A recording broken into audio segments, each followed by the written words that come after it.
Yeah, definitely. Oh, did I tell you I went to that place in Logan and got all the food? Oh, yeah, Pepper's Direct, yeah.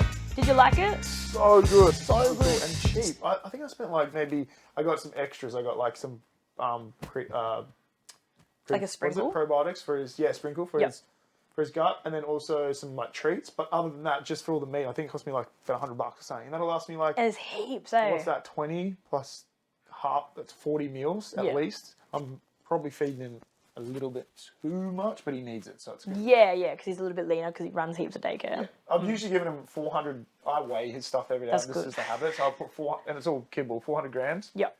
But now I'm halving those things, and they're a kilo, so I'm giving him 500. So yeah, that's plenty. And it's good quality stuff. And I can tell oh my god, he goes crazy. As soon as I go to the fridge and he knows I'm getting it, he's like, yes. When I was doing the kibble, he goes like excited. Yeah. Not like that. Like. And that's like for shrimp, you know, that's all right, man, I got you. Anything. For shrimp, he was really skinny. I was struggling to put weight in him. I was feeding him 4 full, like, tin-sized cups, because we just use a tin. Yeah. 4 of those at night, and he was still ribby, still hippie. I started feeding him raw, and he was just like, boom, boom, boom. All these little muscles popped out, and I was like, everything sunk in, and I was like... It speaks exactly. So, yeah, we love Pepper's Direct. But then they have the Logan Home one and an Ipswich one, or 2 at Ipswich.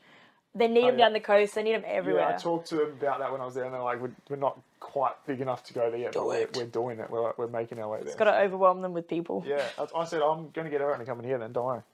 Get them to sponsor you. Yeah. They're like, sponsor my dog's food, please. Right, so, how old are you? Here we go. How old are you? Yes. 14. Cute. Just turned 31. Yup. Just turned 31. Nice. 30s, You feeling it? 30s. Sometimes. Some days I do. I think with like training and boxing and stuff, I'm definitely feeling it some days. I just tell myself that. It's just lack of recovery, I think. But I feel pretty good. Like the last 12 months, 30 to 31 have just been weird, like very different. Yeah. How so? I mean, like I feel old as fuck. I've been single, so I mean, I was in a relationship for a few years, and so I guess just being on my own, not really being used to that. Have you been in relationships a lot of your life? Yeah, I had like maybe a year break before the one before that as well, and that was a few years. So it was kind of like, I mean, I guess over the last like 6-7 years, I've been in relationships as such. Finding who you are now. Yeah, but this break's just been different. It's like I have had zero interest in trying to find another person to like settle down with, and no reason other than just like I just want to just do my thing. You're investing in yourself. Yeah, and it might sound cliche, but I've never actually liked my own company, just not being on my own for so long. Like I'm allowed to, like my me time is half an hour, 1 hour, maybe half a day, you know, like that's not enough. No, it's not. But for some people that may work. For me, it was working for a bit. And then I think I started to realize it wasn't. I need like 3 business days. Oh, yeah. Now I need like, a year. So, but I've started to love being in solitude, and actually, I really fell in love with it. I used to hate it. I was petrified of that feeling because I was so reliant on like other people. Well, it's been in a relationship. I think I got quite like, what's the word? Codependent? Yeah, I did. Yeah, very. And it's just, it happens. And so being on my own has been very challenging. It's been such a like sick year in terms of like the growth and stuff. And like, I genuinely mean that. Hey, it's been like, it's been hectic. 31's a different Chriddy. Yeah, well now that we're going into next year, so it's been good. Lots of fun, and just a different, like, the last few years, I just, like, this year I've hardly drank. Just a very different, how long have you been sober for? 4 months now, nearly Good. 5. I love when people do that. Like, I don't really drink too much. I do a little bit of weed. I don't know if I can make it in. Let that in. I love that. Let it in. Fucking hell. But yeah, alcohol, you know, is something I've not purposely been like, well, I'm not having a drop, but like, I don't want it. Yeah. I'm just like, it makes me feel like shit. I feel depressed. Why do it? Yeah. And I feel bloated. Yeah. And the thing is, like, it's not like, I love a beer and a wine and a red wine at dinner. Don't get me wrong. Yeah. And for me, it's like, I don't think I'll ever drink again. It's not, I'm not just doing a sober stint. I think I'm done forever. And when when people say that to their mates, I'm like, oh, yeah. Everyone says that. Yeah. So for me, I actually said this thing, just so random too, like maybe 2 years ago or something. I said, I watched this video on like how unhealthy porn is. And And this video went for ages, and I just watched it, and I was kind of like, whoa, am I It's so weird about true? that. Yeah. Kind of sat on that thought for a week or two, and then I ended up like saying to myself, I'm like, something just like clicked. Yeah. I can't really explain it, but I was just like, I'm never watch porn again. And my mates were like laughing. I think even my ex was kind of like, really? Like, I think she was actually pretty supportive of it though towards the end, and then I stopped. Haven't watched it since.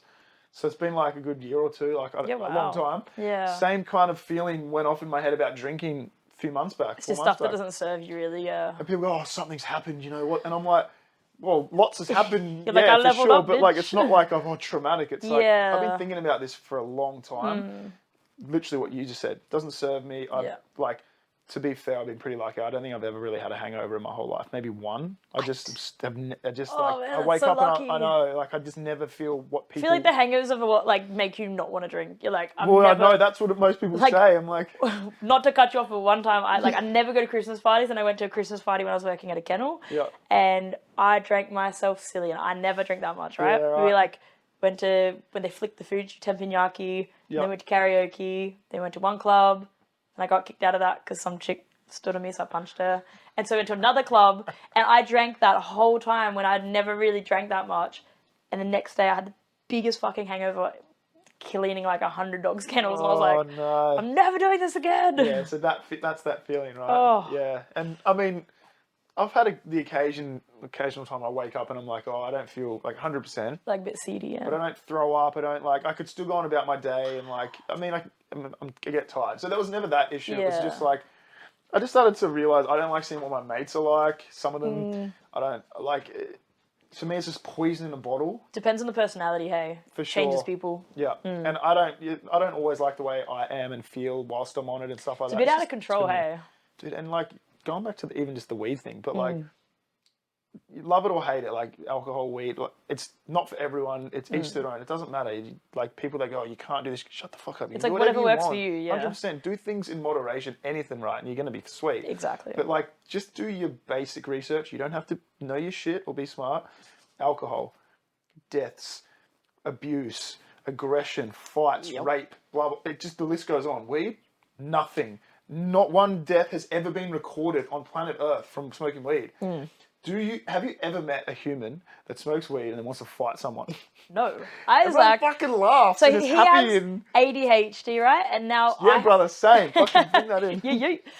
I grew up in a household where drugs were abused, used, really hectic drugs too. So my outlook on drugs when I met Isaac, I was like, everything's a hard no. Of course. Including weed. I was like, absolutely not, sir. Because I didn't realise it wasn't the same as, That's all you know, methamphetamines, right? Yeah, so I was really hard against it. Like, no, don't even, whatever.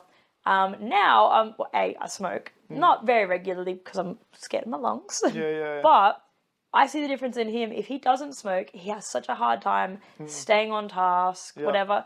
He'll smoke and he's just like focused. Yeah. How cool is that, eh? How cool is that, bro? Whereas I've got friends who do it for the same reasons. They study better.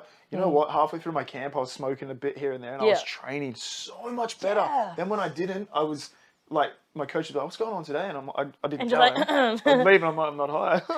But like, you can't rely on, you know what I mean? But then there are some people that abuse it, and there's that's a the other negative side of it. association But with anything it. can be abused. Anything. Yeah. Food. Like, you People- abuse just eating Maccas or chocolate, right? You're going to feel like shit. But like, Exactly. no one talks about that because it's No. not a drug. Oh, and like, weed is medicine. It helped. Like, I honestly, the first few months of this year, the first few months, end of the last 3 months last year, was when I broke up with my ex, and I was like, had like 2 weeks of feeling shit, and naturally. then I just fucking felt so good. I just knew it was the right thing. Yeah. You know, and then into the next kind of 3 months, I was smoking a bit, and I feel like it really helped me heal through everything I was doing. It helps you just kind of feel stuff on a kind of different like level, eh? So much. Just opens things up. And like my little brother kind of dabbled in a bit of mushies and stuff, and he was just like that. I was like, that's cool, man. I want that experience because, you know, it opened up thinking for him that he didn't have before that. And I was like, there's a different world over this side that, you know, if I wasn't so insanely scared of because of my upbringing, I'd be like, let's go. Dude, I was the same. Mushies changed my life. Hey, I did them a few years ago. No, sorry. 2021 or was it last year? We're in 2023 now, man. Yeah, I know. It was 2021 or 2022. I did it with my ex. Yeah. And we had such a beautiful time. It was super healing. Well, that's good. I learned Like a micro or like... No, we did a Yeah, proper, right. proper one. And then I've done another one on my own. I've cut a couple of little ones here and there that your weren't... own? You weren't worried that you're going to have like a spin out? Nah, because... So those thoughts I was having for about 2 years before I even did them the first time with my ex. Right. So then I spent about 12 months, give or take, just in my own time, like at home when I could, studying psilocybin. So I started learning about mushrooms because I really wanted to do them. I love the idea of them, but I was too fucking scared.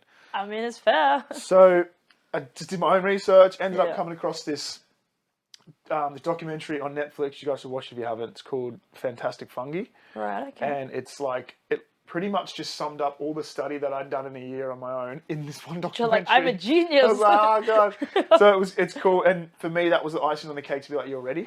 And I knew I was never going to be 100% ready to do them. Just do them. And I knew my intentions were I just want to see if I can find some sort of healing from it. Yeah. Did you go to Byron like everyone else? Go get some mushrooms from there? Nah. So I've got a mate who actually gets them from Victoria, like sent up, and they're like higher potency. Yeah. Okay. That's cool. And they're epic. And we just had them in caps. Had a few. Went out to an Airbnb in like Mount Tambourine, out in nature. You're just in the forest, like. It was fucking unreal. It was like one of the most beautiful experiences of my life. Oh fuck yeah! I mean, that's nice to hear because I just hear mixed things. Obviously, everyone has different experiences, but I've heard lately more positive than negative. But I think the people that have negative experiences are generally the ones that don't do it properly. And I think, like you're saying, everyone's different. You can use mushies and recreationally if you want to go out. Some people are fine, but it's a hallucinogenic, so you got to remember that you're going to be whacked, right, no matter what you're doing. So for me, when you research it, mushies are a sacred thing. They're from the ancient days. Like it's medicine. So if you're in the right, it's all setting. If you're in the right place, even if you feel comfortable here, do it here. If you feel comfortable out in nature, that's me. So I went out there. Same. I was with my ex. We're in love, best friends, so comfortable. We had good food, and like that was it. And we were just like, fuck, we were both a bit scared. We did it. And then when it starts to kick in, you have two options. You just go, oh, you're going to be scared this whole time and just have a shit time, or just surrender. And I was just like, I literally just went, you know what, fuck this. Just gave in, had the best time of my life. That's like, so we cried, we laughed, we did everything under the sun. And it was just like this healing, like we had a laughing fit, her and I, my ex and I, to the point where we, afterwards, like a couple of hours later, we were like, we looked back on it and we were like, if anyone heard that, they would have thought we were being murdered. Like it was a proper like, it was a scream laughter. Like it didn't sound like a laugh, but it was just like, your body was just letting some stuff out. And you just got to let it do what it does. That's why it's sometimes better to be in your own fucking place.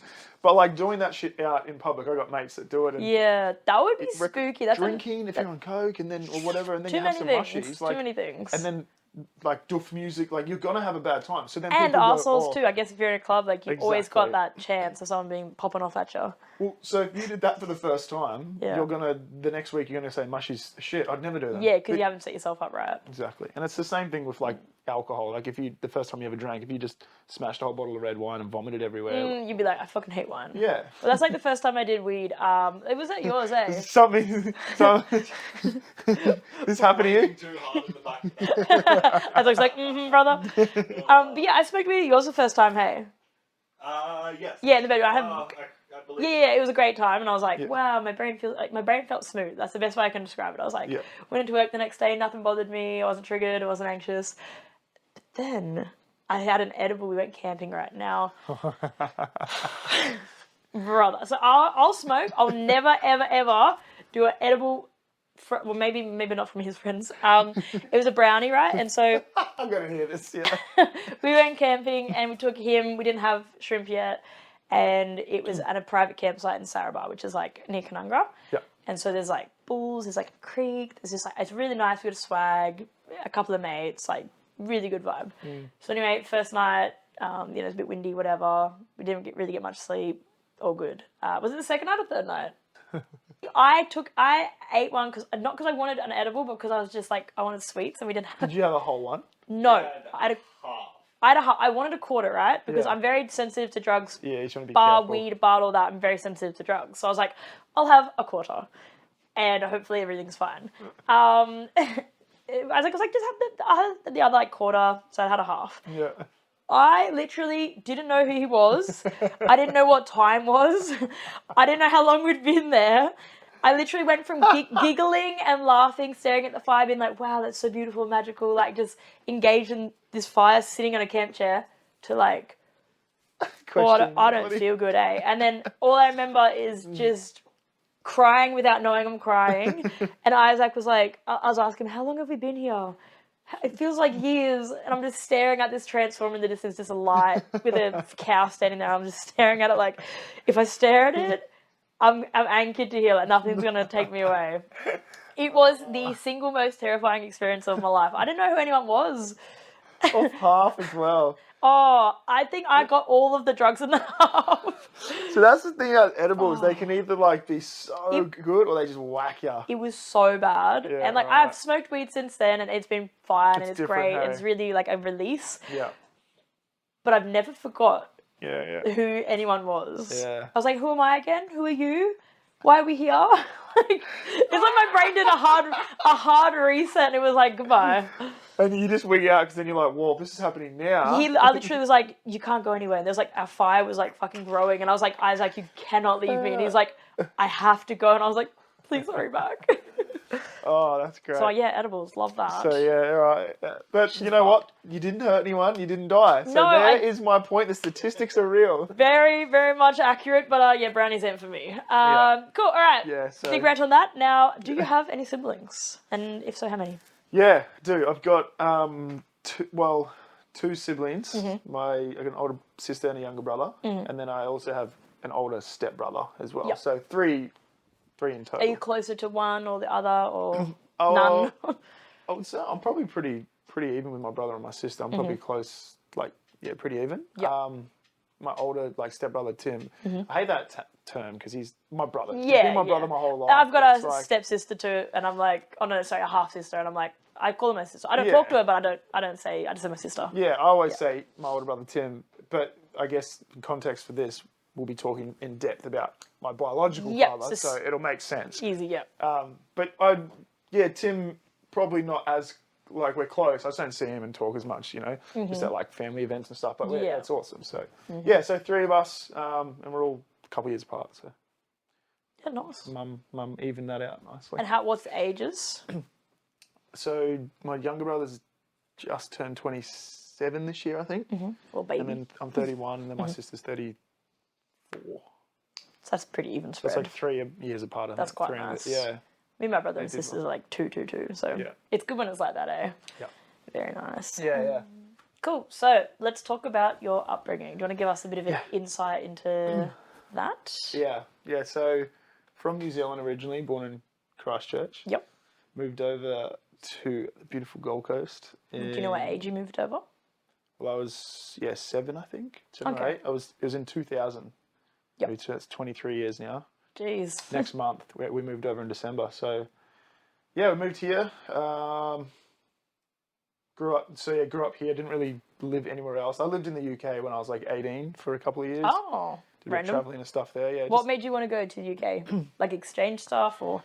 One of my older mates at the time had done Europe a couple of years prior with his ex or something. Can't remember.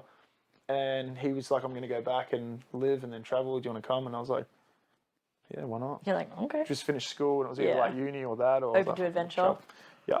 So yeah, I did that. But yeah, other than that, just been on the Gold Coast for, majority of my life now and home to me. Like New Zealand's always my home. But if I'm out and about and I meet people or like if I'm overseas, for example, I go to Bali a bit. Yeah. Oh, you meet foreigners and other people over there and like, where are you from? Like, Australia. I don't say I'm from New Zealand because I don't. To me, I don't sound New Zealand. Sound a little bit. Really? Tiny bit. No, It's like an inflection. It's like you sound like an Aussie. some words. Yeah. Yeah. So how do you say like chair? Chair. Castle? Castle. Okay. You're an Aussie. So we got Castle. That's castle, Castle. char, Castle. char. Oh, Chair. what's the other one? Chair. Not pardon? No. Chips. Command. Command. I say command. Command. Yeah, I say command. You got command. Command. It's very English and Kiwi. Yeah. They're very similar, yeah. But I think to other people from overseas, they're not going to really know the difference anyway. But I think to me, I'm Aussie. I've been in Australia majority of my life. Yeah. But that was the country I'm born in. So I always support the All Blacks and, all the teams. Traitor. But yeah, so yeah, as I said, it's home to me, and I don't ever want to live anywhere. Like I'd live somewhere else. I'd live in Bali, 100% for a while, but In Bali? Yeah, I'd go to Bali. I want to do like a year there, Oh. but I would What part of Bali? retire here. If that makes sense. Yeah, Or like have yeah. a family here. This is home. Mm. I don't know. I'd probably just go with all the other Aussie kooks in Canggu. That's not where everyone goes. I mean, I'd maybe food's live cheap. just outside of that. Yeah, I yeah. don't know. That's pretty Don't know what I'd do with him. So fun. I looked into getting him over there, and I could do it illegally. It cost me a bit, but I could get it done.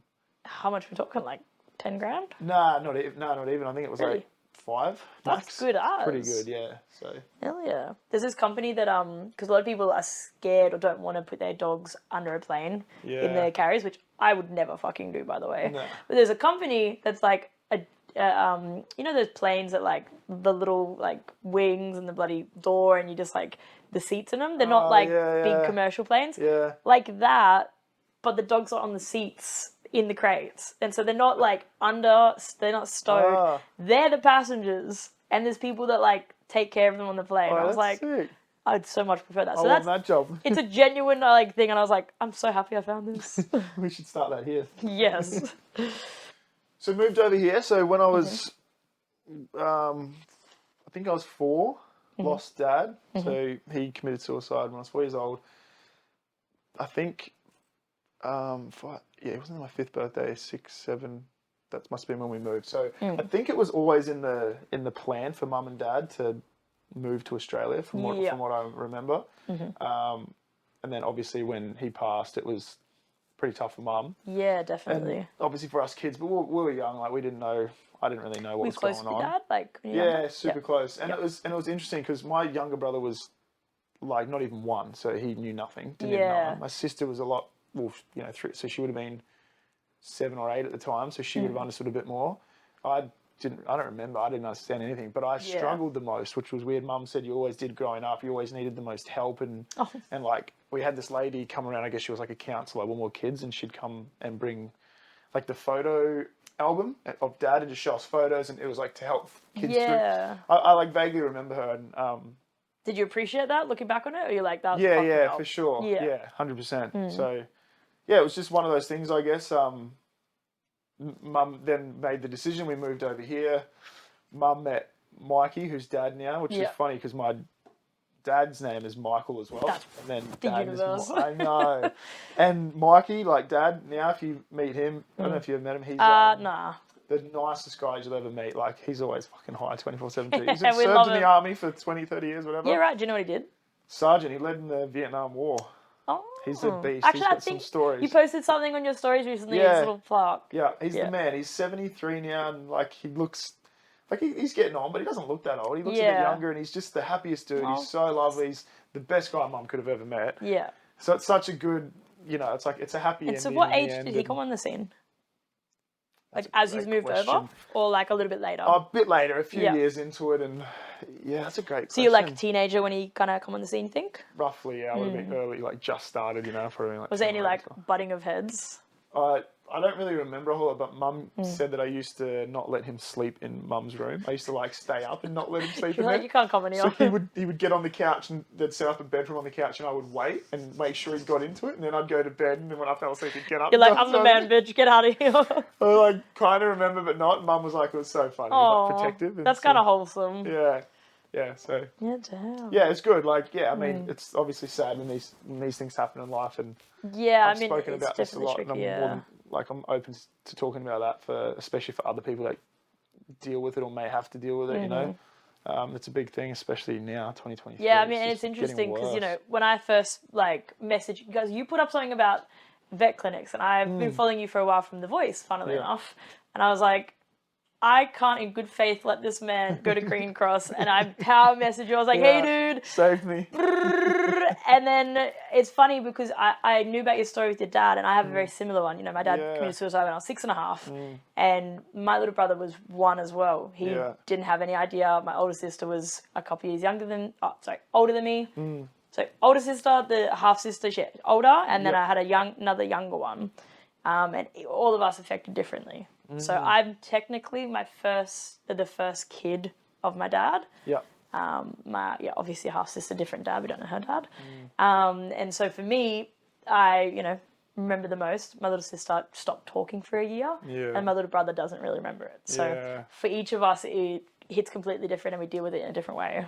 We do, and and it's interesting, hey, because like especially when you're younger, at different ages, you're able to understand certain things. So obviously, I guess for me being 4, I don't remember. It's pretty like hard age to recall on, isn't it? It is, and I think there's like, I guess everyone's different, but like there's pros and cons to it. So not being able to remember everything because I was too young and I didn't really have that much of a relationship with him is, I guess, a positive because there's not so much damage there. But then I think you still develop that relationship in here, and it's still a thing that's happening if you don't remember and your body remembers. And exactly. I struggled with kind of with a similar thing. I was in grade 1.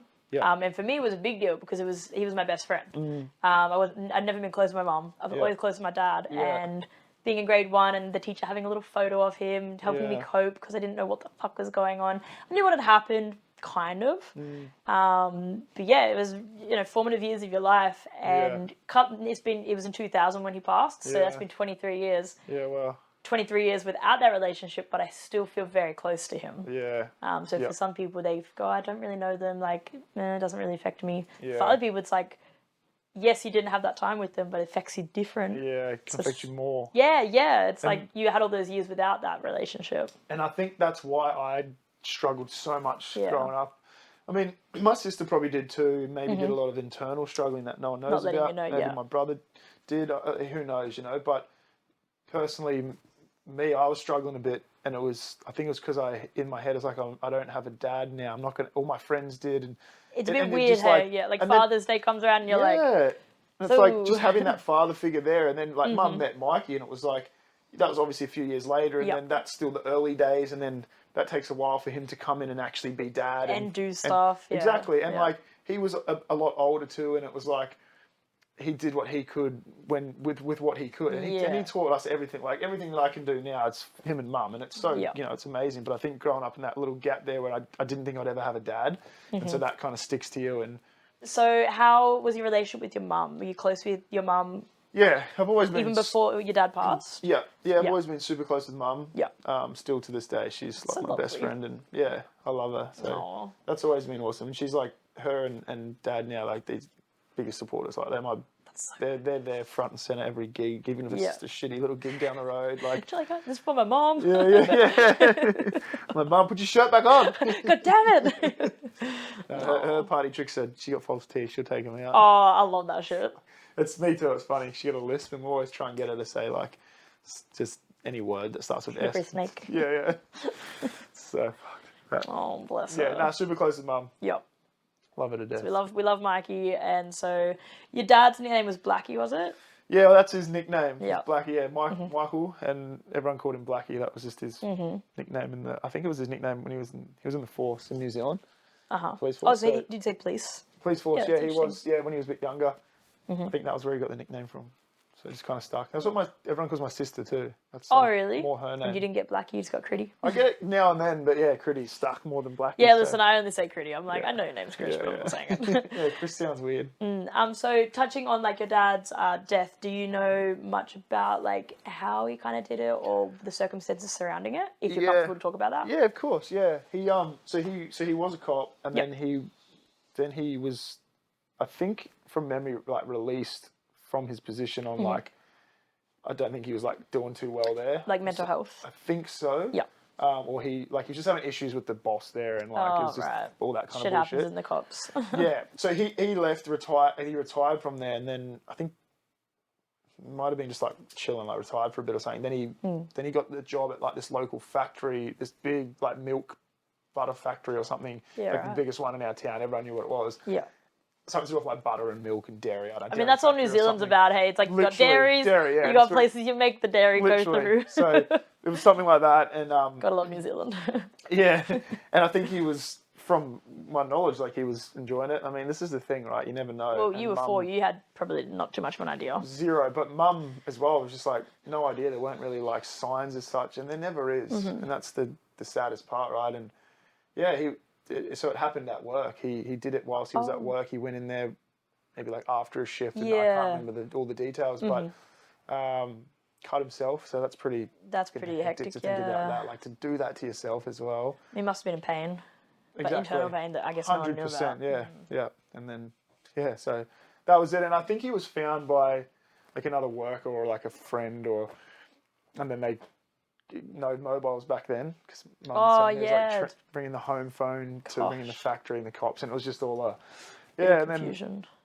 so that's kind of how it all happened, and it was obviously it changed our lives and everyone else's, and it was just so it's different. Like it's hectic, when you lose someone. It's definitely You never see him cuts a again.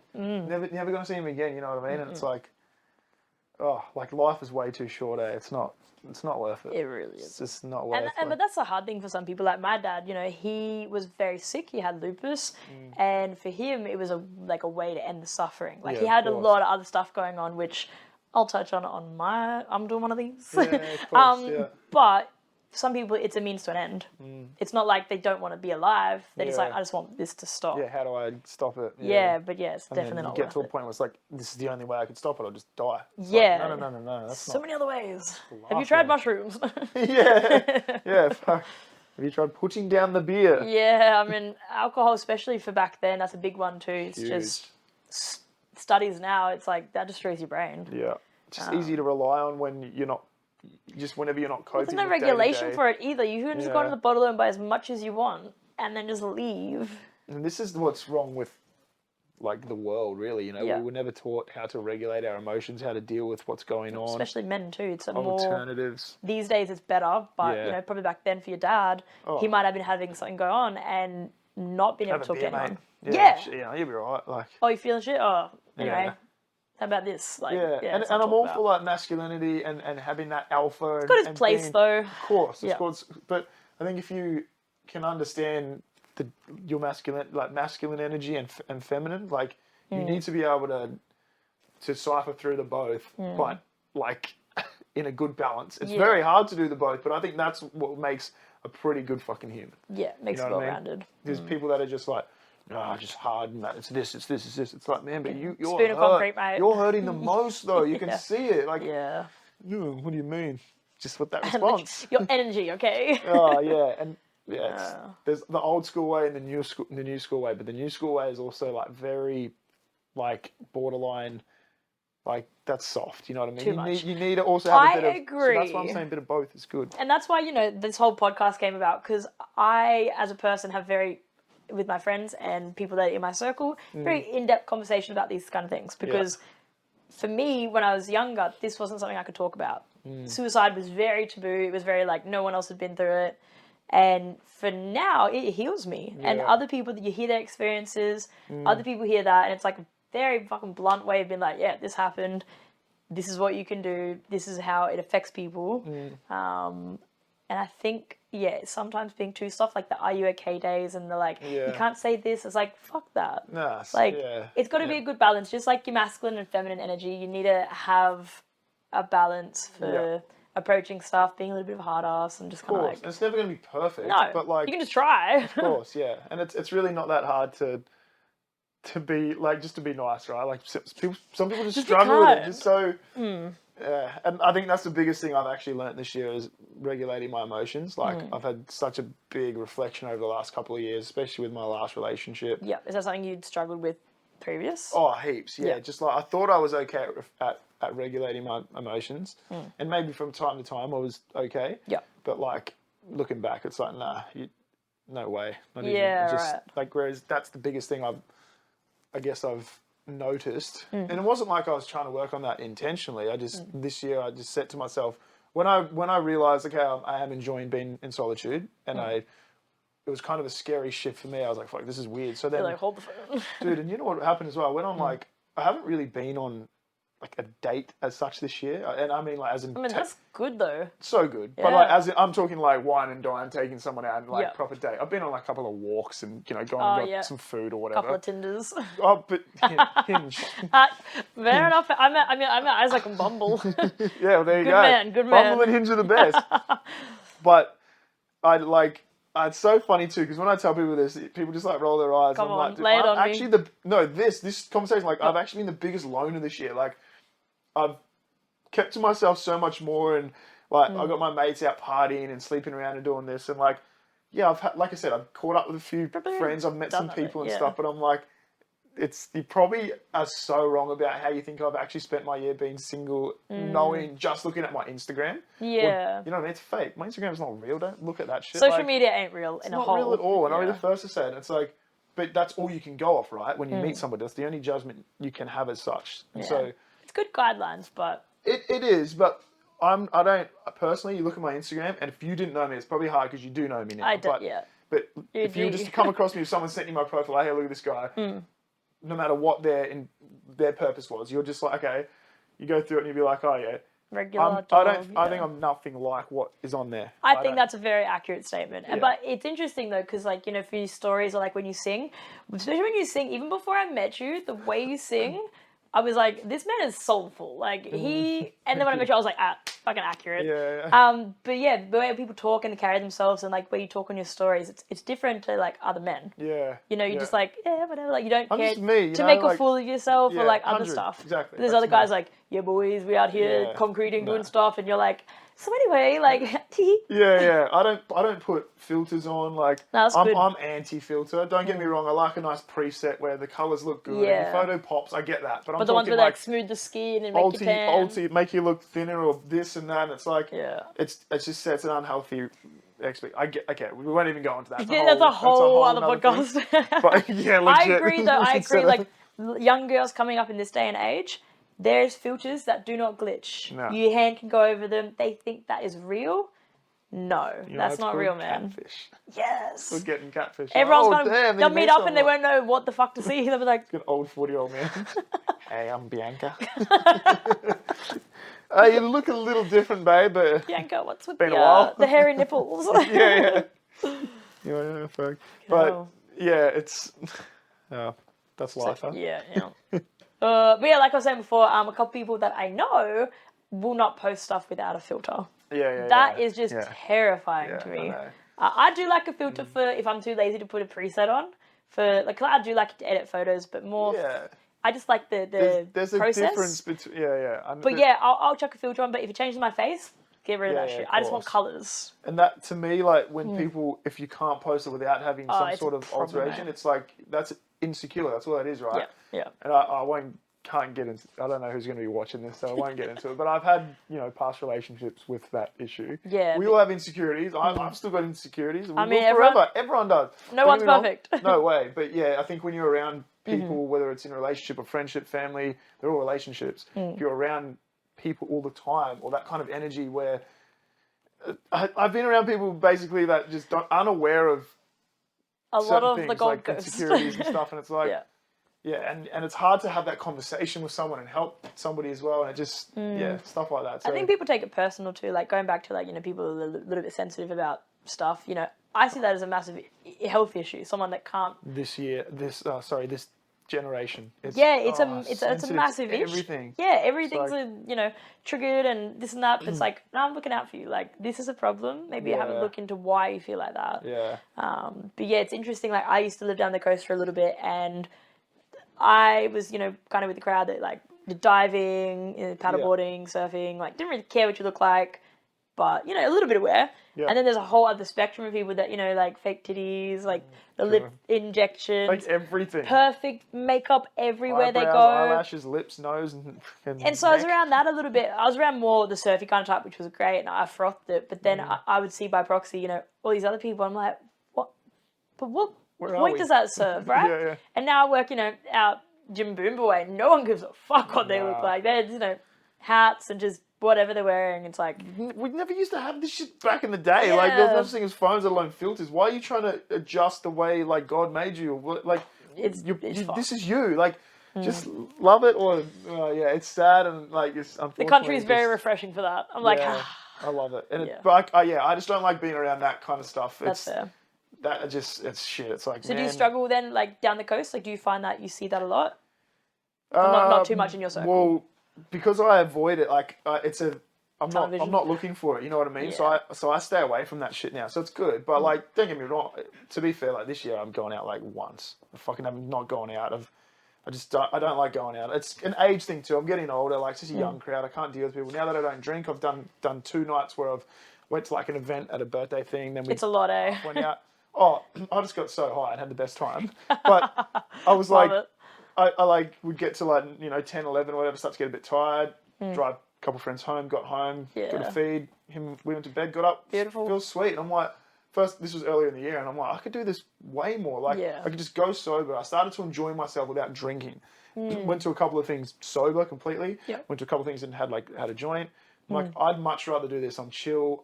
I'm way more productive. I have a good sleep. I'll get up. I'll Yeah. train. I'll do my shit. Got it sorted. If I drink, I don't do that. So I'm like, No. why would I want to keep drinking? That's why I just don't have any interest. Like, Yeah, no, it's so good to hear.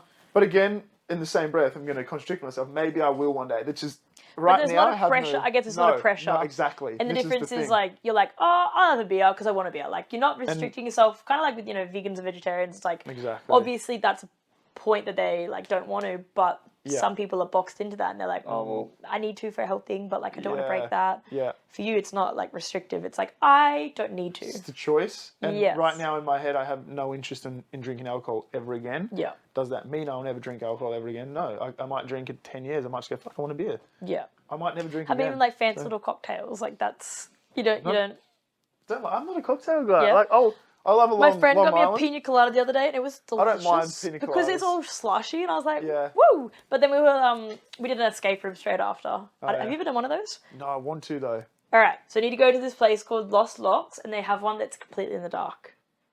I can't. I need to do one in the light first. All I right, think. but after Let that, me do the one in the Alright, dark. but after that, They're so fucking good. There's like really good mental challenge. Yeah. But anyway, we went and did that after, and we did a spooky one, yeah.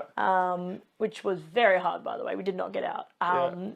I was Where like, is this, by the way? Surfers Paradise. So yeah. on the main strip where like Infinity is, Yeah. there's the place there padlocked. I usually go there. I've done every single where room that they have. Yeah. It's like fucking addiction. Yeah. A healthy one though. Yeah, it's a good addiction. And so I've done all those, and then they released a new one, and we did that at their new location down the road. And then we were like, oh, let's go do another one. And there's a couple of streets. Where was it? Yeah, it's like a 4-minute walk. Yeah, there's Oh, yeah, another place cool. called Lost Locks, and so we found them. I've done 2 out of the 6. And I'm like, Oh, sick. but I want to do them. Yeah, I they're haven't done they're one very yet. very fun. But we're doing the escape room, and I was like, I'm buzzed. I had one slushy with probably not Pina very much colada. alcohol, and I was like, I am struggling to focus. Yeah, pina coladas. There are some nice cocktails, Yeah. but I've always just been like a Stone and Wood would be my beer, Yeah, or just yeah. a red wine, or like if I'm trying to be healthy and I'm drinking, then I'll vodka soda. Yeah, Boring as fuck. yeah. Fuck that. If you're gonna drink, Do you know what I did? I did vodka soda, lime, yeah, and then I always ask for extra lime, and they usually just give you 2, and I'm like, nah. Valid. So I'm like, can you just give me a handful? So I'll get like 3 or 4 and just go, and then at 5, 6, and then put them all in, and it actually tastes good. Like, Yeah. it's like people go, nah, vodka lime, like vodka sodas, even without lime, are great. And it's like, on what planet? Like, I'm yeah. sorry, but like, you might say you can drink it fine, but you don't like, enjoy it. dig deep. I want you to just dig deep for 2 minutes. Do you about it. actually really like vodka and soda by itself? Like, No. can you drink that and go, oh my god, that tastes so good? That's like sometimes Like when having people drink chocolate, whiskey and it's just on the rocks. Like I don't mind whiskey only with Coke. Yeah. People are like, I like this on the rocks. I'm like, how? It's burny and it. Can you do it now though? I don't like it. No. I can do it. Yeah. I could drink anything. Yeah. Not like I used to, but Yeah. I personally don't enjoy it. Yeah. So like my uncles love a drink. Yep. They have ciders, and I'm happy to drink a cider. Yeah. But we used to just smash whiskeys and like Yeah. all this other stuff and get really, really drunk and have big D&Ms, which was great. Yeah. But I would wake up the next day like, we have to work in this 40-degree heat. I don't feel good. Where was this? That was 2020. So we'd go out to my uncle's This farms. is up north. West, so Roma. Oh, yeah, yeah. Do you know where Roma is? Yeah, I know of it. Yeah. Yeah, so he used to have a property out there with his partner, 13,000 acres. Wow. Yeah, and so we'd go out there for like a little week retreat. People love that. Yes, sir. Then so they have like border collies and stuff too, and yeah, go out there for a week retreat. Literally, just do nothing. We'd have 3 meals a day. They'd cook. They wouldn't let us cook, and it was like baked beans in a can sometime for lunch, and like they Yeah. cook breakfast, they cook dinner, and then yeah, we just fob around. Like they That's had, sick. you know, they've graziers, so they just take care of cattle, sell them off. Yeah. Yeah, and so we'd have like 3 meals a day. They'd cook. They wouldn't let us cook, and it was like baked beans in a can sometime for lunch, and like they cook breakfast, they cook dinner, and then yeah, we just fob around. Like they had, you know, they've graziers, so they just take care of cattle, sell them off. we just go around fixing pumps or I feeding. want to do like that's what I want to do. I'd love to have like a house like when I'm older, or just like a family house somewhere in the bush, like in the farm. Yeah. I'd love to have one. It's a vibe. Yeah. But they end up selling that dogs. farm. So it's funnily enough, Gina Reinhardt, she's like, yep, that was their neighbour. Oh, true. And when they sold their property, they were gonna, or they thought, maybe she thought she was gonna get it or buy it, but a local family ended up buying it. Sure. And they bought 2 other farms, Sunshine Coast way. Oh, wow. And one of them's like, you would froth it. It's like in the hills. It's like backs onto a That's a bit of money rainforest. to do that, surely. They got what I think. I don't know if this should be on the record as like 18 million for their other Oh, wow. property, but it does go back obviously back in. Yeah. But yeah, they bought two. I think they're both 450 acre properties, Yeah. about an hour and a half from each other. Yeah, okay. Big vibe though. Yeah. Big vibe. Like That's sick. I love that's that. my happy place, my uncle's place. And it's funnily enough, I call him my uncle. He's not my blood uncle. Yeah. I do have uncles, but I don't really see them too often. I talk to them online. Yeah. But it's very complicated, you know. Yeah. I didn't see a lot of my family growing up because my mum kept us from them. So You told me a little bit. yeah, about that, but wait for my podcast. There's Yeah. a lot to unpack there. Yeah, I know, I can't wait to hear all that. Yeah, it's gonna be very interesting. Cool. So going back to your dad, Yep. growing up, I know you had Mikey. Yep. Well, Army Mikey. You didn't have Police Mikey. Did you struggle with anything that you were like surprised by, or was there much of a struggle? Like, Yeah, I think like now I can see it looking back. I didn't really have like a father figure in my life that was like very masculine, like that alpha. Yeah. That's the word I'm looking for. yeah, So, because if you meet Mikey, he's just a pussy. He's the loveliest, like We just love that. so cut. You know what I mean? Teddy bear. Yeah. And I love that, but I never really had that alpha in Like my life to authoritative be figure. like, and like like work hard and do this and this discipline, that like real kind of like that. Do you feel plus like the you love. need that? You thrive off that? 100%. Yeah. I Kind of same. I'm a bit pushy, and if someone puts me in line, I'm like, woo. I need that like guidance. And so Yeah. when I went back to boxing and met my current coach Fidel, yeah.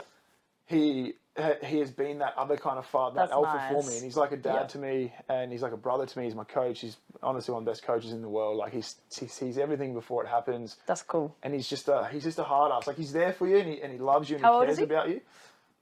He's like actually, I think he's 40, but Yeah. he looks he's like still mid-30s. You know, he looks good. Nice. But he's like he's there for you. Like, he loves you, he cares about you, and Yeah. you know that. You just have that. That's that nice. connection. That's And you really know, nice. But he knows when he's like after my fight, like he said to me, he was like, "You're good." You know, he checked in. He's like, "What's going on?" Blah blah. He was making sure I was okay, and he's Yeah. like, I got to be real with you now. All good, kind of thing. And I'm like, "Of course, bro." Like, That's I good. never get offended by. When people things. love I you, said, they do that. Of course. And I was like, "Bro, you can tell me anything you want. Like, Yeah. you can tell me like you can whatever. I'm gonna choose whatever comes my way. Don't worry about that. Like, Yeah. let me hear it." And he was just like, what the fuck happened out there? What'd you do? You didn't Just do like, so anything. listen. Literally, and I just was like, man, I'm sorry, I just was fucked, blah, blah. And so it was good to have that in there and to have him there just going, push hard. Like when I'm training and I'm ready to give up because I'm fucked. He's like, you're not, it's in your head. Do you understand how much further you can push? And I always do. So I love having that there. And so I feel like I didn't have that growing up, and that was just life. That's just what Do you feel like- those are the cards I was handed, and that is what it is. It's so you fine. miss that structure, and so as like a kid, were you a bit unruly, or did you just kind of need more masculine energy to know what to do in life? Well, I guess because I didn't really know what I was gonna do, what I wanted to do, so Yeah. it was all kind of just dependent. But I think generally speaking, I just didn't have that alpha that most young boys had growing up. Yeah, you Even if kinda it's just a crave little that, bit. yeah. It doesn't have to be like macho man. It's not about that. It's just I didn't really have it at all. Yeah, And that's so- like my little brother. He was one when my dad passed, and he grew up in a house full of women. My mum was a lesbian after my dad passed, Yeah, and so right. they was just ladies. Yeah. Okay. And there's a lot of things as a man he didn't know how to do. Yeah. And then I'd steal his Weet-Bix bowl that he'd set up, and he'd cry. Yeah. Okay. And when he got to yeah, that'd be like something I'd do. end yeah. of primary school, I was like, you're gonna get the shit beat out of you. Yeah. And he didn't, because Yeah. he figured it out. But thankfully, my uncle that I was telling about with farms, he kind of was that role for us. Yeah. Which was again a bit tricky, hard to go into big detail, but Yeah. like from a distance was there. Yeah. Okay. Yeah. So, Yeah, and I think boy, especially now, I think growing up, a boy needs that. A son needs that father, yeah. that alpha, and then also that you need that both sides to show your son to be a man and to to be strong, to work hard, to have that resilience and be tough. And I don't like the word tough, to be honest, because there's a bit of a I get what you stigma around it. mean though, Strong like and a just little bit of that grunt, so like you're not giving up. yeah, Just at the learn to like how to hold your own, you know, Yeah. and work hard and be kind and be a real man. kind of like resilience the more old- than tough. And just even like Yeah. the old school days, like how you were raised as a man, like the proper men. It's not hard, you know what I mean? But then you've got Yeah. like your feminine side where you need to learn how to also take care of other people and Yeah. and also have that kind of nurturing. I think that's and loving and caring Yeah. and empathy and stuff like that. And I think that all comes from your feminine side. You can't get that if you're just an alpha dude. But you 100%. need that alpha in your life. And I never had that. So, you know, looking back in certain things, I'm like, I don't need it now because I've learned, I figured it understand out. it. It's, you know what I mean? So. Yeah. But I do have alphas in my life now. That's the thing. So that's why I Yeah. also don't need it. And so that's the thing. It's good. I've learned that now. I understand it. But in answer to your question, yeah, I definitely did not have that growing up, which I think is super important for kids growing up. So, do you struggle with anything at the moment, like mental health wise? Are you pretty good in that realm? At the moment, I'm pretty I'm pretty solid. I feel like I'm pretty good with handling like if anything's happening in terms of adversity, the biggest kind of emotion I feel most of the time it'd be a bit of anxiety. Most people Yeah. do. Do you experience is that something you've struggled with a lot in your life? Yeah, or I think so. On and off, I've had a bit of anxiety, like throughout from being a kid as well, like raising through that, or just kind of in your older years? I reckon more my older years, but it may stem back to then. You know, it's hard. It's hard to kinda- tell, hey, It yeah. is, and it would make sense. But from memory, it's just kind of more as I started getting into my adult years and stuff. And I think it's just when your brain develops a bit more and you understand how life really works. You're like, and fuck, this is a you're lot. in the real world, and yeah, it happens. But you need to figure out how to manage your own anxiety. It's different for everyone. Yeah. And sometimes that's not easy, but it's also not hard. You just trial and error. And I think I've just kind of worked out how to manage when I feel certain ways. You know what I mean? So even when I get angry or a bit flustered or upset or whatever it might be, I'm so good at regulating my emotions now. Like I never used to be able to, and it's just the most. It is honestly the most like liberating feeling. It's so content to just live like it's peaceful. Yeah. 'Cause then I'm just like Can't I wait don't for react that. anymore. I'm just like Yeah. it's just And it's interesting because a lot of other emotions come out as anger. People go, oh, that Yes. person's angry. It's like, no. Like you're saying before, that person's hurt or they're this, but it Passionate. presents, it presents as anger. yeah. But yeah, I like how you said, it's not easy, but it's not hard. Yeah. I really, I have severe pick your poison. anxiety and I find ways to manage it. Sometimes really good. Like being honest, the last couple of months been really tough, really Yeah. hard because I haven't been putting the effort in to do it. I'm Yeah. like, well, see how we go. Yeah. That's on me. Yeah. It's got bad because I haven't done anything, because I felt bad. Yeah. So yeah, If you're a good runner though, and you stop running, what happens? Then you're not going to be a great runner. exactly So right. you So gotta work something on you yourself all the consistently time. have to work on. Yeah. So yeah, I like hearing that. It's a bit of a kick in the ass. It's like, well, it's not that hard. But you know what? But what it you is can hard. take. It is, but you know what you can take from that as well. It's like you're saying the last couple of months it's been difficult. Trust me, you're not alone in that. I feel like Yeah. everyone is going through some shit at the moment. It's fucking Oh, yeah. whatever's going on. But Someone's in retrograde. yeah, legit, yeah. But it's like I said, you can pick your poison. It's if A and B usually works for you to control your anxiety or make you feel better, but it's not working at the moment, then try something else. It's just Exactly. not working. Yeah. Maybe that'll work in 3 weeks when you have an anxiety attack or whatever. Yeah. But my point is, it's not always going to work, right?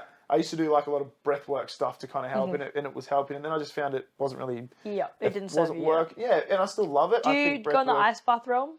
Yeah, I love ice baths. I Yeah. fuck with them big time. Same. I want to get a setup. I want to get a freezer. It's the best thing you can do it at home because then you have. I no used to go to excuse. Rigs a lot, but it's too far. That's where I'm at. Yeah, it's good, far eh? for you. It's around the corner for me. So it's- Fuck. Shout out to Jealousy. Rigs.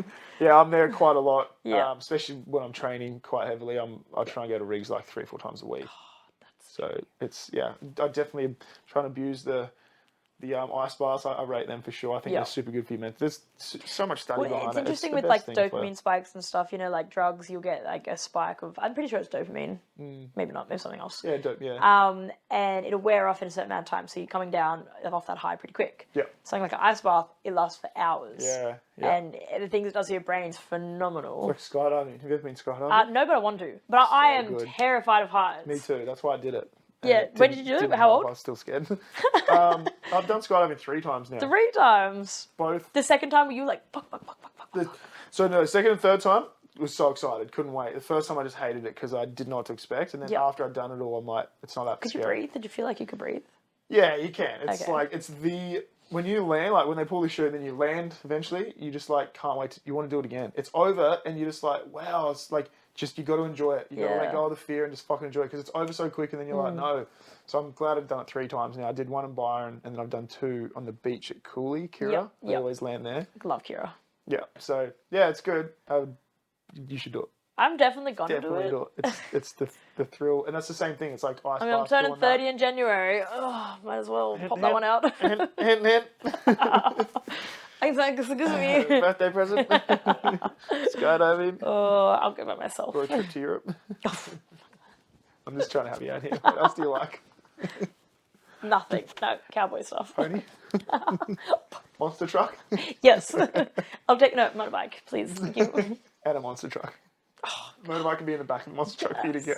And that shit was I'm so trying cool. to climb up one of those things. Like, Dude, I don't know how I didn't watch any of them get in. Like, they were so quick on it. They were already in it, but they take the steering wheel off. So, like, they're like little transformers. Like, you see them in it, and they're like, and they're like, bah! And I'm like, what is happening? How did you get in there? making one of those things, like a tire that big and just like Dude, it's tires. wild. And they had them all lined up, and like they have little mechanics coming out and just blasting stuff and getting it fixed. I And want to was go to the next one. Let me know if you go. yeah, when and if, fucking and oath, 100% 100%. comes to that Like shit. I think you'd froth it. I Like, love that. It's interesting because there's so many little kids around, but there was so many adults too. And I was You like, don't expect. and I I don't didn't know what to expect. And I didn't even care that there's so many kids around. I was like, fuck yeah, like I love yeah, that. so good. Makes me so excited. Takes But you back to your childhood. That stuff. it really does. And you know, when I was younger, I wanted to a lot, and we Yeah. were pretty poor.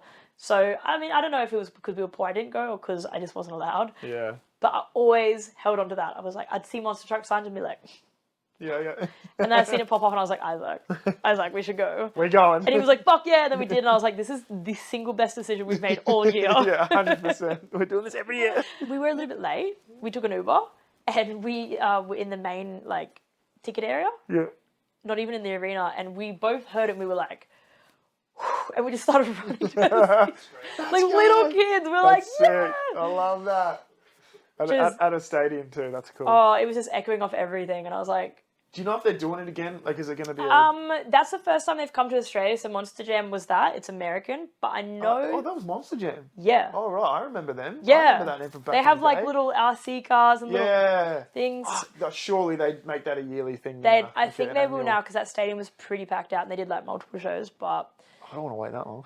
I honestly love that I shit. think there's another one coming up next year. I don't know what tickets are left, but yeah, We'll suss it out. Yeah, Whenever, yeah. it's gonna be fucking sick. Yeah, cool. Done.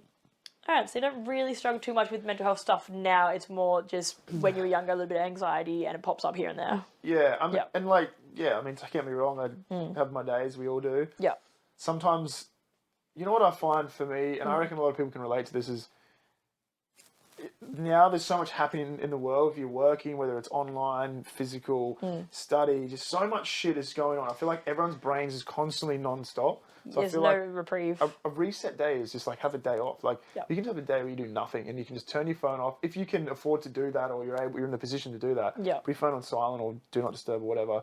Even if it's just like 6 hours, just leave it at home. Yeah. Go to the beach just by yourself or wherever you live. Just 6 hours, just do nothing. If you can do the whole day, do the whole day. Just have a you day, however that looks for you. Whether it's in nature, whether it's with some friends, whether it's whatever at the beach. Sleeping in bed. Legit. And just Yeah. oh, lazy this. Fuck that. If you want to be lazy and have that day, It's like so humans you feel better in mentally. the winter, right? In the it. winter, we used to, slow down a bit, and everything used to not shut up, but like it reduced down. We'd get our time to kind of reprieve and relax and all that stuff. There is no rest now. It's all year round. We don't, but we owe it to ourselves. This is the thing. People don't. You don't, and if you don't do that enough, then you're also like you're basically saying you don't love yourself. You don't have enough self-love. Yeah, you're burnt out. Exactly, and you're burning out because you're not giving yourself enough self-love, and that's all it is. And we always forget to do it. But it's like, oh, I feel a bit anxious, or I'm a bit like lately I've been feeling this and this, and it's like, oh, what's going on? Just oh, you got a lot of shit going on. Cool, that's normal. Just have a day off for a sec. Just have half a day off, or just or go smoke a joint and just walk on the beach. Or like, Chill, man. I don't know, like Well, there are so many things you Yeah. can do, but people just they panic and then go, oh, and then just shut off and then go, I'll have a drink. In a and it's hole, like, now yeah. you're going to feel worse. And it's, Well, that's like when I lived down the coast. I got into free diving. So I used to down at Tweed River. The fuck that. best thing, that's so fun. Dude, I'm taking you one day. Not a The chance. best thing for my mental health ever. So again, like it's anxiety You for find me. your thing. Yeah, but Yeah. I literally had to Be control. worse for my mental health. I'm not coming with you. You'll love it. You will I'm love going to it. have an anxiety attack underwater.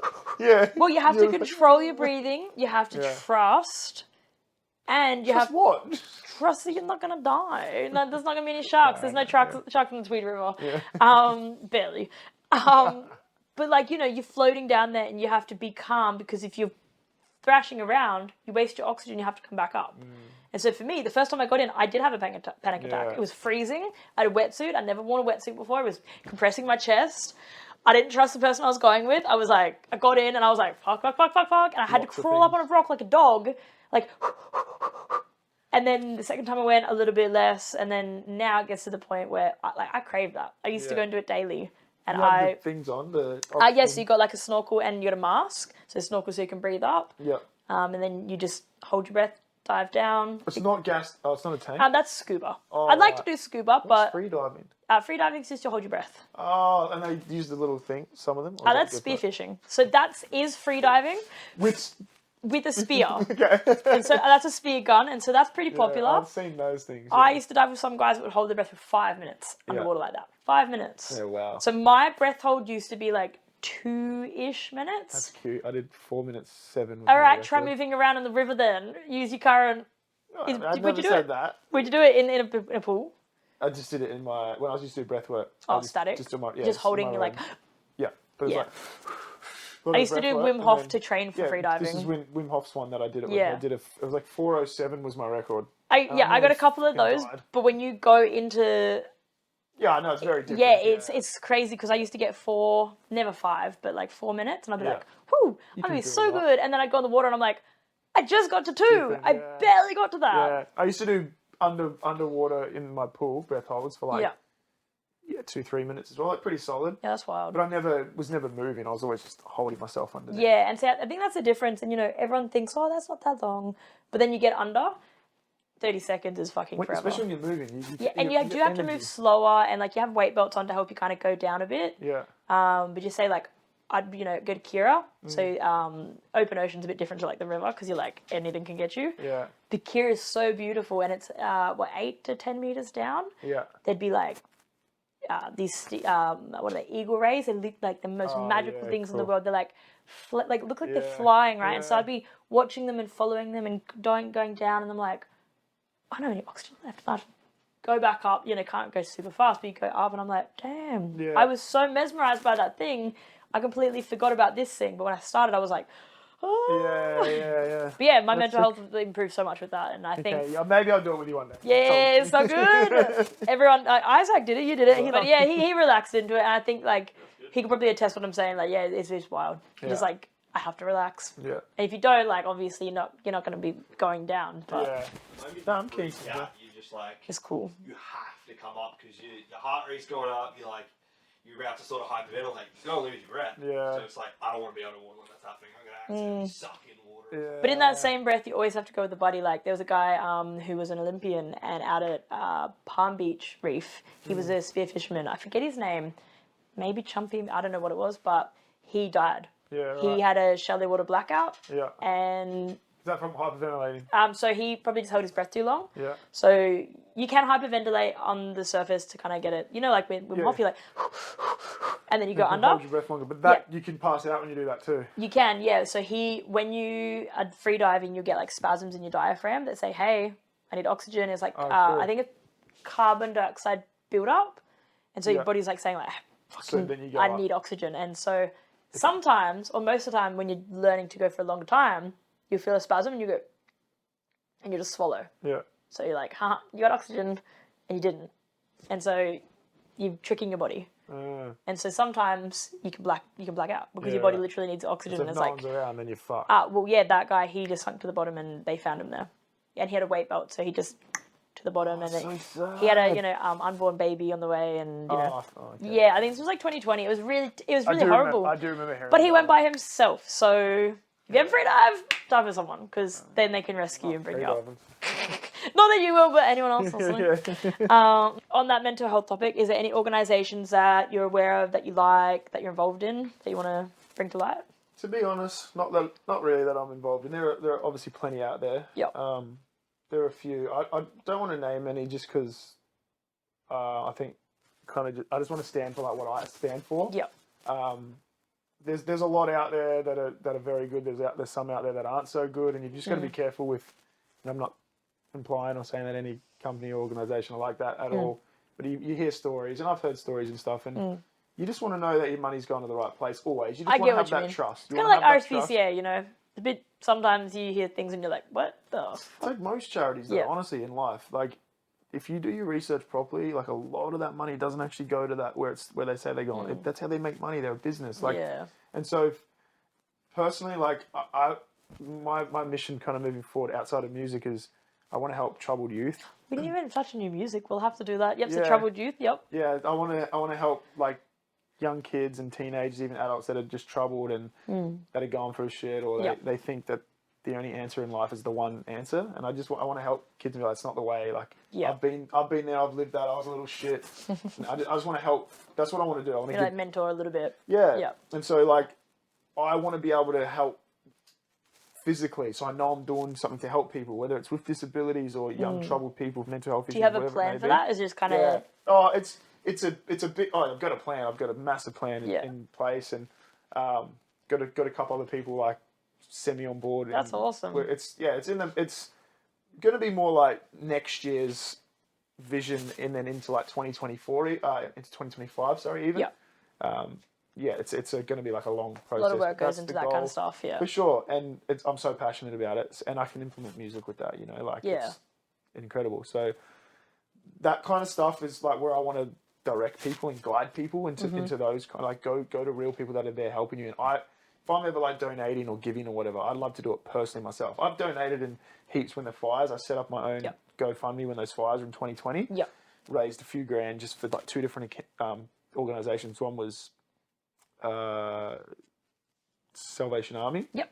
So they're solid, but then again, I still heard. Well, there was that whole thing with the bushfires. You know, like Celeste Barber raised what $10 million or something, and then none of it went directly to the people that needed it right then. It was like they couldn't release it for some bullshit. That's what I mean. And I kind of feel the same. You know, when I started this, and you know, it's been on hold for a little bit because I've been trying to get job, and I didn't want to put anyone else in that spot, so I was like, no, we'll just wait. Thank you.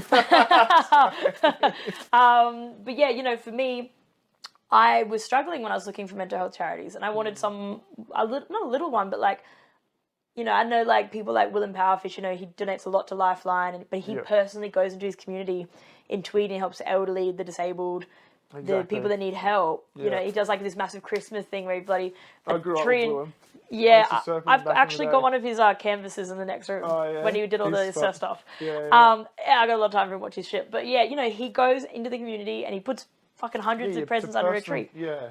And, you know, for me, I wanted to do that. I don't have the time or the power, but something similar, an online presence, you know, well, I want to donate, you know, from all my sessions with dog training, a certain amount to whoever is on my podcast. And then each week to a charity for a friend that I lost through, you know, like mental health stuff. And so, that was a mission. And I've still, you know, tossing up on the one of, you know, one I've kind of settled on, and it's like underprivileged kids working with dogs to kind of better their life. And I was like, that's sick. And that's that. I think that's amazing. I think it's you do your own research. That's what I would say to people listening. I would say you do your own research. Talk to friends and family that maybe have some idea. Just get some knowledge. Do a bit of research and learn what company or what organization you're wanting to support and follow and help. And learn them inside out, because it's your money and your time and your energy you're giving to help this cause. And you want that energy to feel good. You know, to be like, oh, maybe it's gone to something. Of course. And there are so many... I thought I had my sunnies on my head for a second. Let's take them off. So used to, you know, when you like, it feels like they're there all the time. I'd honestly just do your research and find one. Like if yours is for mental health, then find best favorite mental health, and Yep. like look at the reviews, look at like there's all sorts of things, right? They're all great, but you just want to know that your money's going to And the it's got right. to sit with you well too. 100% for sure. So that's what I would say, and otherwise, just do it yourself. Like, yes, it's good to donate and help people, but like, if you're gonna do it right. Don't be lazy. Get up off your ass and just go and do it. Like, I love that. go and get some food and go on the surface and feed the homeless people. Like, there are so many ways you can help. Like, whatever it is you're wanting to do, and it is so much more fulfilling and so much more rewarding when you do it yourself. Yep. Like, I have had moments in my life where I've had like $100 in my bank account, less even, but like for argument's sake, $100. I'm like, oh, I don't get money until maybe next week, or might even be 2 weeks. I've got to be very careful with this, and that's me not having to borrow money. I don't want to feel like that, and you just get to a point where I don't even know where I'm going with this now. You You're like, just there's go on money tangents and like talking about this. I'm looking at that and I'm like, I love that. This is like, But yeah, you just be the change you start. want to see. Yeah. Essentially. Yeah.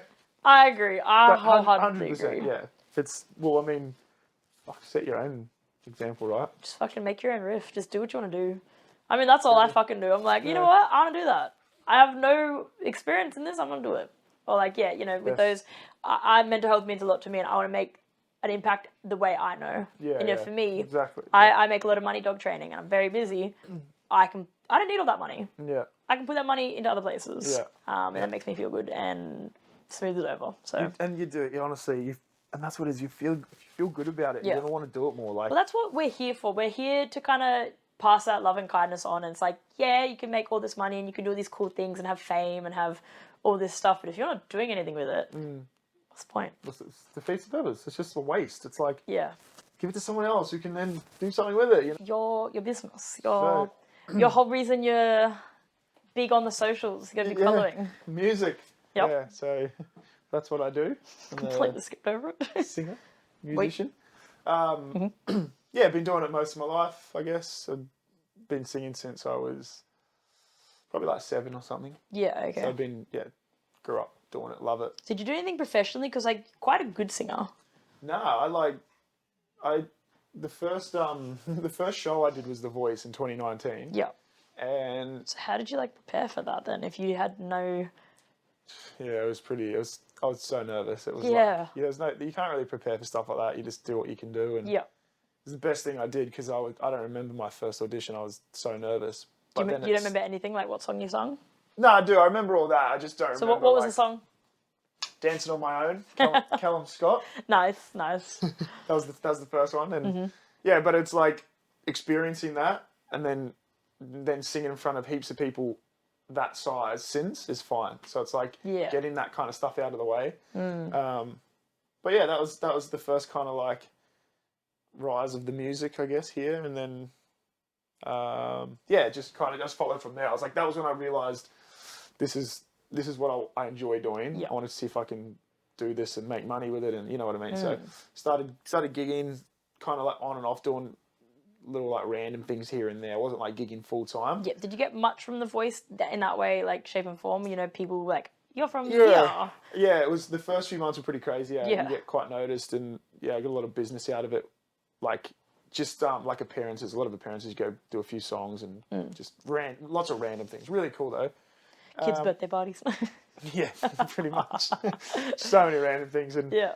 and then like fast forward to, well, it was only a year later, really, 2020. I met Joel, who's one of my best mates.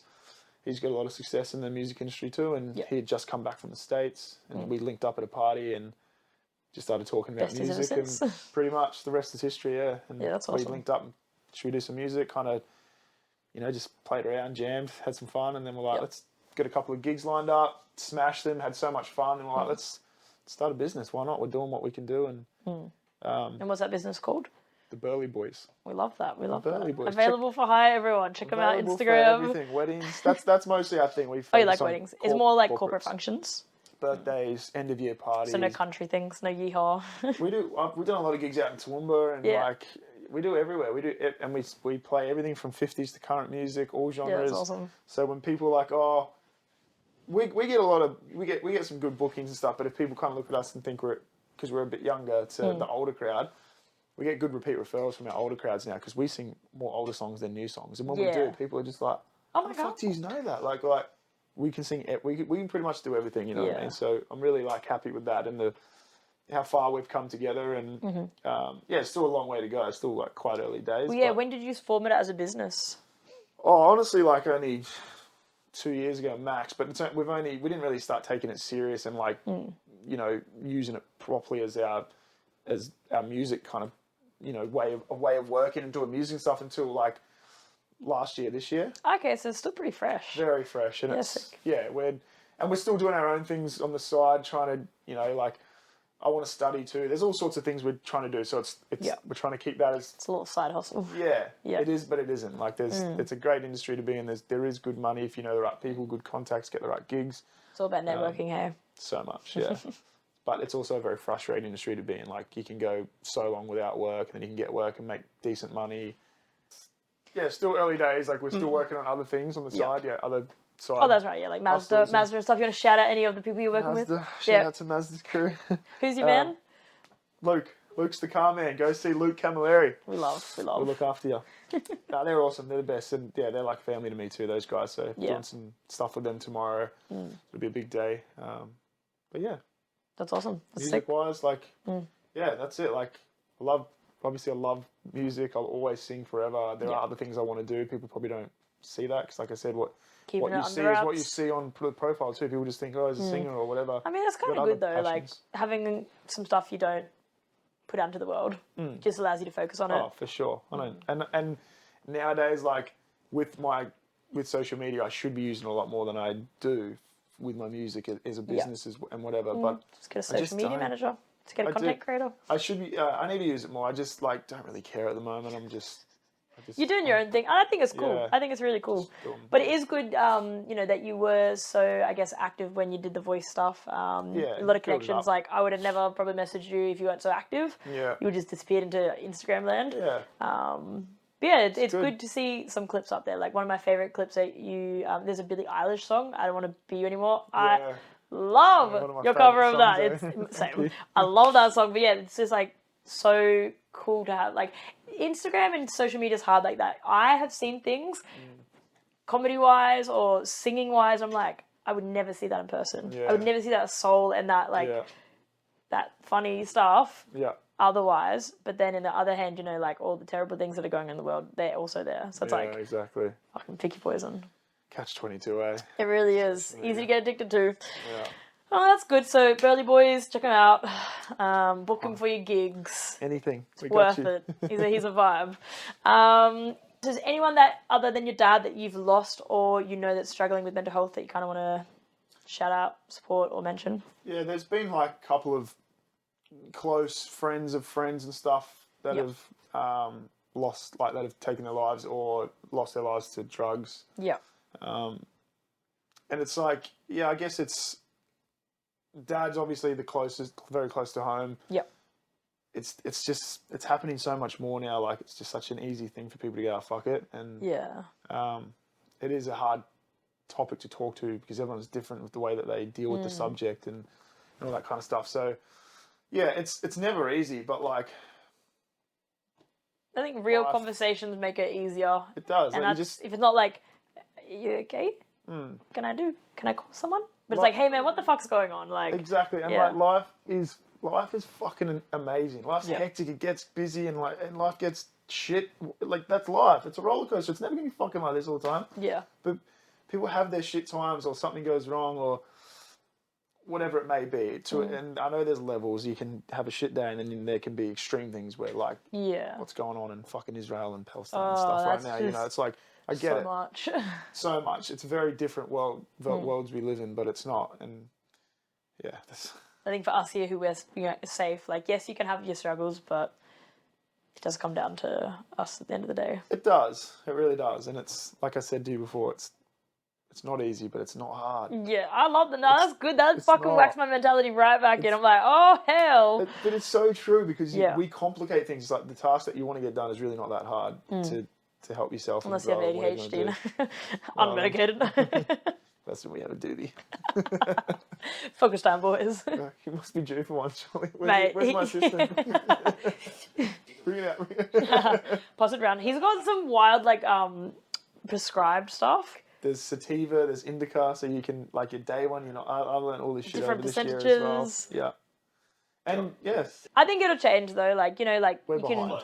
you can have alcohol and drive, but if you have weed in your system, you will get your license taken off you. How does that make sense? Tell me where that makes sense. People just stop at lights. Like, oh, it's red, it's green. What colour is that? Mate, I would never smoke and drive because I literally just like, woohoo! I'm sweet, I can do it fine. Oh man, have you had some? Why is he contorted like that? That's the funniest way to sleep, brother. Love it. Yeah. Cool. So, what is something that you find helpful in this support from people around you when you are struggling? Oh, that's a good question. Or do you just reflect internally? Do you rely on other people for that, or not rely, but like?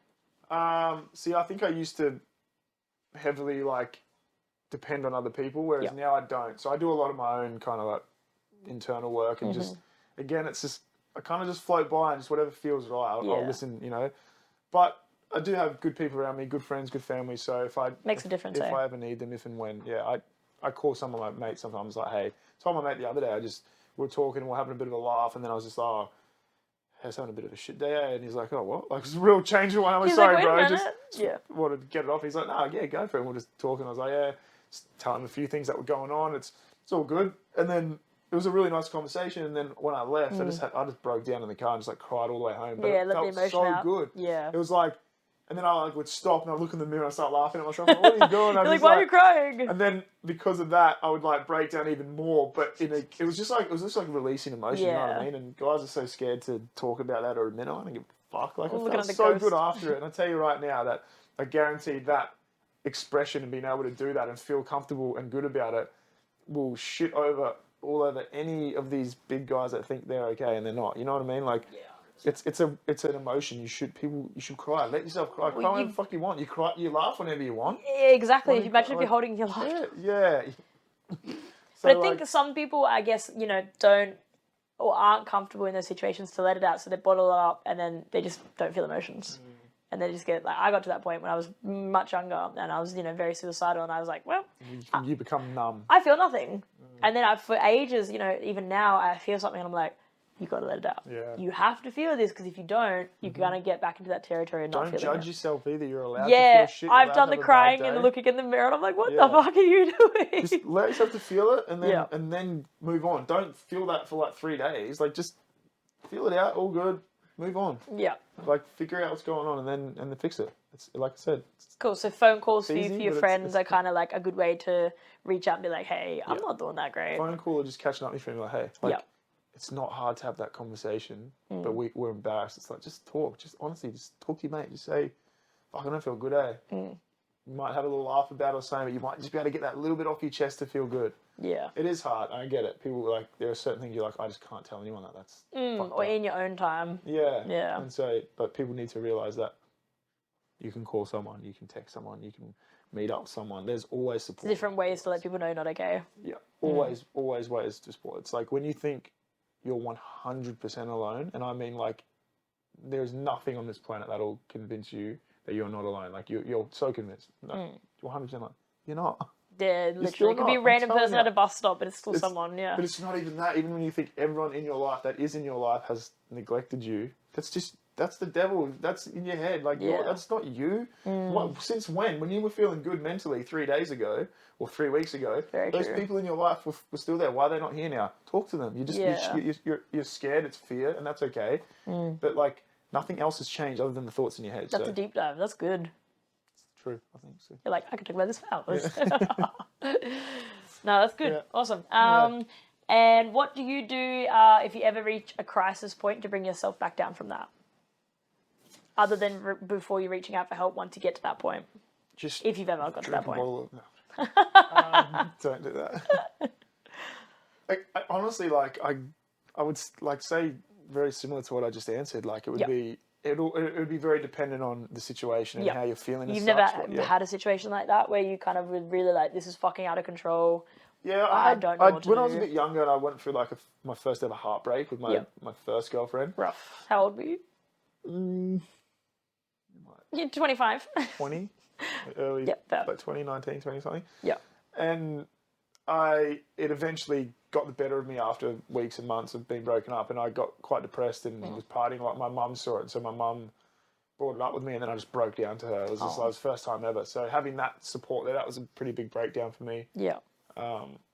And then I've had other little, you know, meltdowns when it comes to like career and just life. Yeah. And I'm just, I don't know. I guess like you always got to be there for yourself, because sometimes if I'm going to contradict myself somewhere, there's always someone there for you. There is, but there are times when you're going to be on your own. It doesn't mean there's no one, there's not people there for you. You're going to be on your own. You're just going to need to hold You're your own, the only right? person that will advocate for you in that way, I guess. And I think if you have your own back and you support yourself like that, Yeah. I mean, at the end of the day, you're there with your thoughts. Of course. It's you and yourself and then extras. And people will say, well, what if you can't have your own back, then what? It's like, well, then you ask for help from someone. Yeah. But it's learning to build that resilience and build that strength within yourself, so you can be there for yourself no matter what, right? Yeah. Even if it's not like 100%, it's just enough to kind of, hey, I got you, and then go talk to someone else, you know what I mean? So you got to learn to just be there for yourself no matter how fucked up the situation is, right? And you can get to that, so easy. So I think it's just a mixture of things. Having good support around you, good people, and honestly, I think that's like the biggest, most important thing. We're not supposed to be alone. We're humans. You Look at like how babies used to be raised, right? It was never like a mum and a bub in a house by herself. It was a village, and they all take turns, and mum would get a reprieve, and some people would wash her hair, and it's a village. And I think not only for babies, but for your life, it's a village. Yeah. And as I come into my adult years, I've realized this more, because I grew up very isolated, very alone. And now I have support, and I have these fucking awesome friends in my life and awesome people. And I'm like, what is this? Yeah, and then you're also that awesome person in other people's lives. Yeah, which is like, it's so good. It's all intertwined, and I'm like, this feels right. Yeah. It didn't feel right before. This feels right. And I very much feel that. Yeah. Yeah. Nice. It's who you surround yourself with, I think. Yeah. No shit people either. Yeah. Love that. We're pretty much done. Where can people find you online for your fake social media life? No, I'm everywhere. Instagram. We want to see a real post up there, Chriddy. You want to see just one of these ones? I'll be posting some more a real little stuff. rat tooth one, you're kind of tucking them in. That's the type of shit. If you look deep on my Instagram, it's Chriddy Black, at Chriddy Black on all platforms. Is that where you're most not popular? Where you're most like active? Or Instagram? Yep. Yeah. Do you do definitely YouTube or anything? so bad at the moment, but I'm on YouTube, TikTok, Facebook. All of it's pretty inactive TikTok, at the moment, but it's going to get better. Nice. I'm trying to get, like, I'm just, this year for everyone watching has just been very very different. It's been Tumultuous. It's a great word. It's been very unpredictable too, and it's been beautiful. It's just I've had so much opportunity to just take myself away from being on social media, but again, in the same breath, this year I probably should have been putting more into it. And I think it's hard because from your mental health point of view, you're like, I don't need that. Yeah. Business-wise, that's what the way that's going. But at the end of the day, your mental health is more important than anything. Yes, sir. Even if Any you're bit of poor. money, 100%. And like, I could have made so mumuch money this year in terms of like my income. But you would have been sad with money. Exactly. And instead I'm sad with no money. Just the blank stare in the camera, you're like, my life. This year's actually been shit. No, I get that. It's like at the end of the day, you'll figure something out. You can, get someone to create content for you. And you always figure it out. Like, you think back to the most like miserable the hardest time in your life, you made it you're out. here right now, so you got through it. Oh, I did too. It's like, you always do. We always figure out a way. It's like, oh, I've got no money. I've got no this. I can't. You've been there before, my bro. Clothes or this food. Like, you always figure it out, right? Yeah. And if you have figured it out in the past, how did you do it? And then if you say, oh, I had it my mum or a friend. So you do have someone in your life. So when you feel depressed, don't tell me you don't. Yeah. Because you had someone help you in the past. Yeah, that's a very good point. And even for yourself, don't ever say you don't have anyone. Yeah. You've been moments where where you weren't depressed, but you just didn't have money and someone gave you $50. Who was that? Exactly. Oh, it's my brother. Boom. Go talk to him again now then. Oh, I can't talk to him because he doesn't understand mental health. Just talk to him. Yeah, it doesn't matter if they don't understand. He'll end up being like, oh shit. Yeah. People that don't know how to deal with that topic or don't know what to do, they'll just sit there and shut the fuck. I hope they don't shit there. They'll sit there. Sorry. They'll sit there. I hope they don't shit on it. And they'll just shut up and be like, well, this is touchy. I don't know what I can do. But sometimes that's the best medicine. People just to Yep. listen. Sometimes you just want people to listen. You know, when you talk to someone and they go, "Oh, guess what? Actually, this," and you're like, You're like, I just wanted I to just say want to it. express. I don't want your advice. It's wrong anyway. You know, people trying to give you advice. You're like, shut the fuck up. Yeah, and it's hard sometimes that you're just like, or they're like, You sit my there, you're like, you're actually auntie's so wrong." cousin's sister's brother had that, and they killed themselves. And I'm like, that's not what I needed to hear. That's awesome. Yeah, I Yeah, know. yeah, They try- it's the complete wrong thing. But yeah, no, it's good when people just listen. I think, you know, like I used to go to therapy when I was younger, and definitely helped a lot. I will be getting back into it, but it's like having an unbiased set of ears listening, even if it's a stranger, Yeah, someone to just you say it out loud and they hear it and there's nothing back, yeah. might be a good thing. That's good. It is. It's a really good thing. I think people need to learn it more sometimes, just to listen. You're like, shut the fuck up. It just happens a lot. The funniest thing is when people give you advice, and it comes from a good place. But the funniest thing is that advice is like something they're trying to give you, like a fact. Like, by the way, did you know it? But then you will realize that that fact is actually wrong. Yeah, you're like, you can prove, like you can Google it and work out the math. It's like, no, scientifically, you are literally wrong. So your advice is so shit. yeah, like shut the fuck up. Oh, like you have those moments and you have like 3 seconds and you're like, oh yeah, and then you're like, oh, you're so wrong. You're like, cunt. Shut the fuck up. I know you're trying to help me, but you're making it worse. And then you're like, yeah, thank you so much. And then they walk away appreciate it. like, No unsolicited advice, thank you. that's why we don't come to you. This is why I stay in my home.